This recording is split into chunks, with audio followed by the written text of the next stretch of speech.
Alors,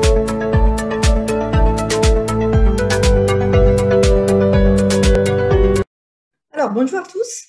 Je vais vous raconter aujourd'hui d'une date qui est très emblématique pour le peuple italien. Il s'agit du 17 mars.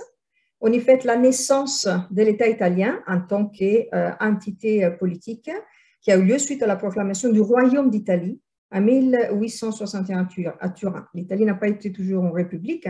La république arrivera après avec le référendum de 1946.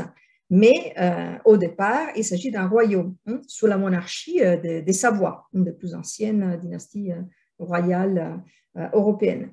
Par ailleurs, vous vous souvenez peut-être du film de Luchino Visconti, Le Guépard, Il Gattopardo. À l'origine, c'était le livre de Tomasi di Lampedusa, un prince de Sicile, qui raconte tout le débarquement 2000 de Giuseppe Garibaldi à Marsala. En fait, l'unification d'Italie ne s'est fait pas comment dire, en douceur.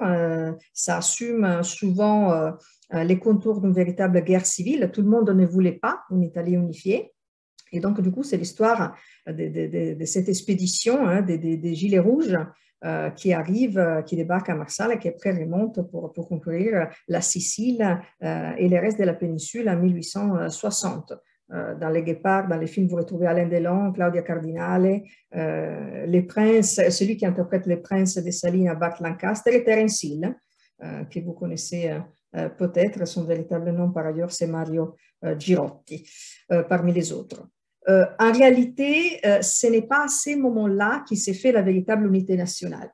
L'Italie, dans la configuration actuelle, remonte un peu plus tard. On a d'autres modifications de ses frontières. Par exemple, la Vénétie et la province de Mantova, Mantoue, qui ont été annexées en 1866, et après Rome. Rome qui capitule en 1870 avec la célèbre Breccia di Porta Pia, c'est-à-dire c'est en fait des balles de canon qui ont percé une des portes de l'État du Vatican, qui à ce moment-là arrête complètement de disparaître. Le pape est obligé de s'enfuir et l'État du Vatican disparaît de la carte géographique à l'époque. Il sera reconstitué beaucoup plus tard, en 1829, grâce aux Patti Lateranensi, on dit en français les pactes du Lateran, mais sa superficie sera très limitée par rapport à ce que c'était avant. Donc, on est limité aujourd'hui à quelques kilomètres carrés, c'est la cité du Vatican. Et après, les dernières annexions viennent en 1918, donc lors de la Première Guerre mondiale. Et par ailleurs, c'est à cette époque-là qu'on institue la journée de l'unité nationale et des forces armées, qui est célébrée à un autre moment dans le calendrier italien, c'est le 4 novembre, et qui commémore la victoire italienne contre l'Empire austro-hongrois qui a capitulé face à l'Italie à cette époque lors de la Première Guerre mondiale. Après, il y a d'autres modifications qui interviennent dans la configuration du territoire, essentiellement lors des frontières au nord, dans les Alpes. Il faut dire que, comme je disais, l'unification italienne advient au prix de pas mal de sang versé. Les sentiments, on va dire, patriotiques italiens commencent à se réveiller grâce à la Révolution française en 1789 et perdurera tout au long du 19e siècle en Italie avec des mouvements révolutionnaires très enflammés, mais pas du tout organisés. Donc, dans lesquels on aura aussi des associations secrètes comme celle de Giuseppe Mazzini, par exemple la Giovane Italia, mais qui seront secrètes et cachées et qui n'aboutiront pas dans un véritable mouvement coordonné. D'autant plus qu'après les congrès de Vienne en 1815, les souhaits de ceux qui gouvernent l'Europe à ce moment-là, c'est de restaurer les anciennes monarchies. Et donc, les Italiens sont très déçus. Il y a ces sentiments nationaux qui se réveillent et qui, en réalité, n'arrivent pas à aboutir. Il faut savoir que l'Italie a été unie, le peuple italique, on va dire, a été uni la dernière fois dans l'Empire romain. Donc, depuis la chute de l'Empire romain d'Occident en 476, les Italiens, pendant tout le Moyen-Âge, ont toujours été séparés en petits États, petites principautés, des duchés, des archiduchés, quelques petites républiques comme celle de Venise. Mais ils ont jamais été, ils seront jamais plus unifiés pendant longtemps. C'est Dante Alighieri, le sommo poeta. Je devrais avoir ici, je garde toujours son image.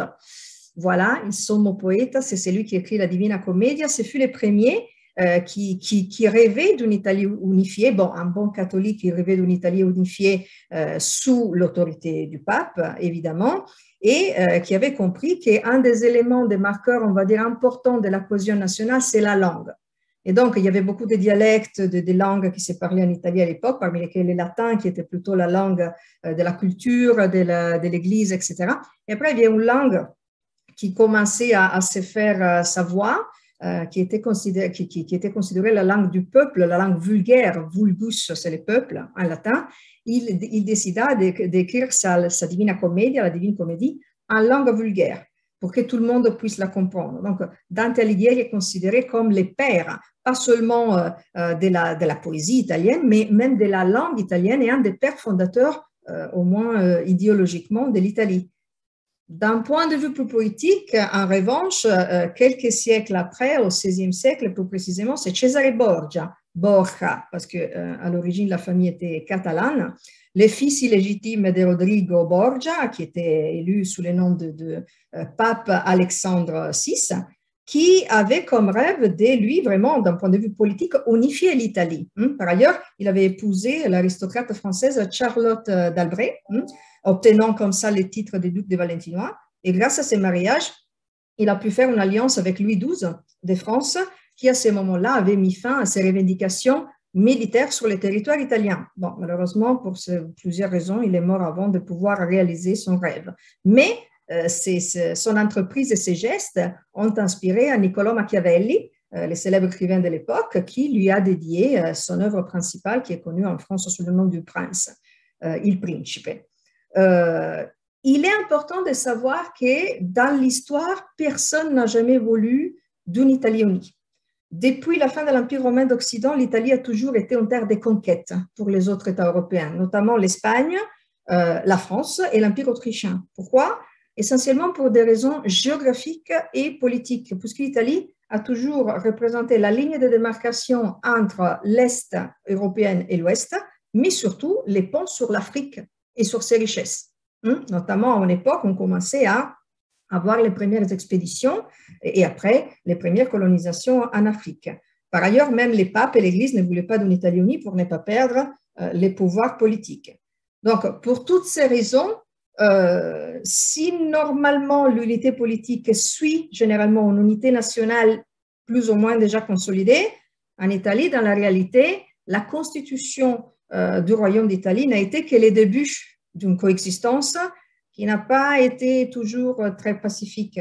Tant que Massimo d'Azeglio, en 1863, un homme du Risorgimento, donc qui veut dire un peu renaissance en Italie, mais pour ne pas confondre avec le Rinascimento, on l'appelait Risorgimento, l'Italie est faite, mais les Italiens ne sont pas faits. Abbiamo fatto l'Italia, restano da fare gli italiani.